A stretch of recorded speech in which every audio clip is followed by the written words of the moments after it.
वहीं मध्य प्रदेश छत्तीसगढ़ में बीजेपी कांग्रेस के सामने बागी मुश्किल बढ़ा रहे हैं। अधिकतर बागियों को तीसरे मोर्चे का प्लेटफॉर्म मिल रहा है। क्या तीसरा मोर्चा कांग्रेस बीजेपी का खेल बिगाड़ पाएगा? इस रिपोर्ट में आप देखिए।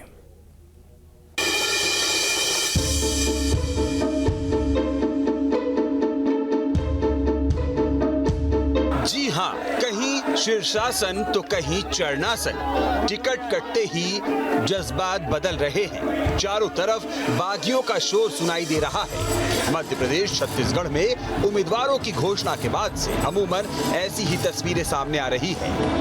कोई क्रोध में है तो कोई भावुक है। कहीं पुतले दहन हो रहे हैं तो कहीं बंगलों और महलों का घेराव हो रहा है। बीजेपी कांग्रेस दोनों ही जगह हालात ऐसे ही हैं। कोई कमलनाथ के बंगले का घेराव कर रहा है तो कोई सिंधिया के महल के बाहर धरना दे रहा है। विधायक मुरली मोरावल के समर्थकों ने तो खुद के ऊपर डीजल तक डाल लिया तो बीजेपी विधायक रघुनाथ सिंह फफक फफक कर रोते दिखे। हालांकि जो इमोशनल कम और प्रैक्टिकल ज्यादा है, वो इन चीजों पर वक्त जाया करने के बजाय फौरन फैसले लेकर मैदान में उतर रहे हैं। बहरहाल इन बागियों की वजह से कांग्रेस बीजेपी की मुश्किलें बढ़ सकती। बात करें बीजेपी की तो बीजेपी में 6 सीटों पर खुलकर बगावत सामने आ गई है। चाचौड़ा में बीजेपी की ममता मीणा आपके टिकट से मैदान में है। लहार में बीजेपी के रसाल सिंह बीएसपी से ताल ठोक रहे हैं। भिंड में बीजेपी विधायक संजीव कुशवाहा ने चुनाव लड़ने का ऐलान कर दिया है। मुरैना में पूर्व मंत्री रुस्तम सिंह के बेटे राकेश सिंह बीएसपी से लड़ रहे हैं। रैगांव में पुष्पराज बागरी और रानी बागरी ने भी चुनाव लड़ने का ऐलान कर दिया है। सीधी में विधायक केदारनाथ शुक्ला ने निर्दलीय लड़ने का ऐलान कर दिया है। तो टीकमगढ़, पवई, भोपाल दक्षिण पश्चिम सहित 22 और सीटों पर बीजेपी के खिलाफ विरोध के सुर बुलंद हैं। बीजेपी जैसी स्थिति ही कांग्रेस में भी है। कांग्रेस के लिए भी मध्य प्रदेश में बागी परेशानी का सबब बन सकते हैं।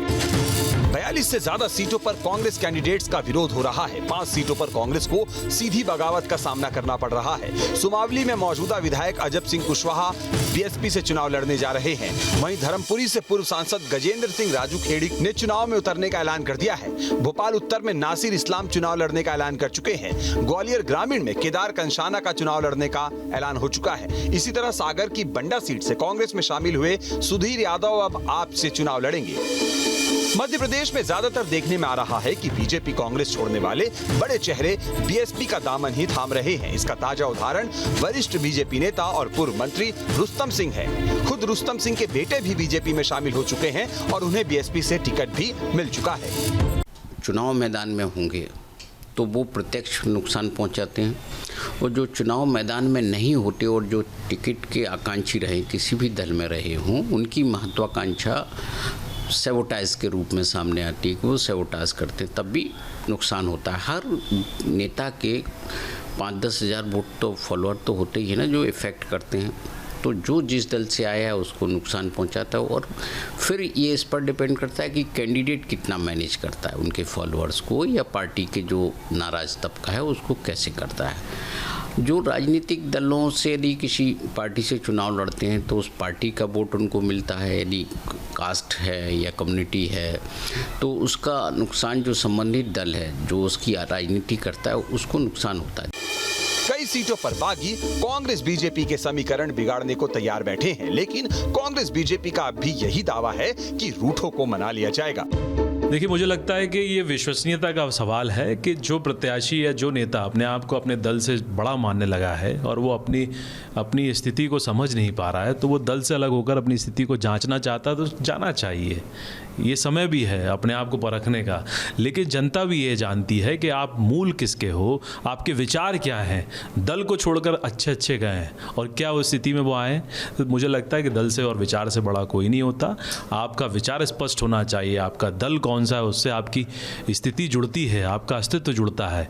तो मुझे लगता है ये चुनाव घोषित हो चुके हैं और ये आयातित लोगों को विचार करने की आवश्यकता है। जनता ये सब जानती है। आने वाले समय में जनता के जो परिणाम होंगे मतपेटियों में होंगे और वो किसको विश्वास देते हैं। जब कोई राजनीतिक कार्यकर्ता राजनीतिक क्षेत्र में काम करता है तो उसकी अपनी महत्वाकांक्षा होती है।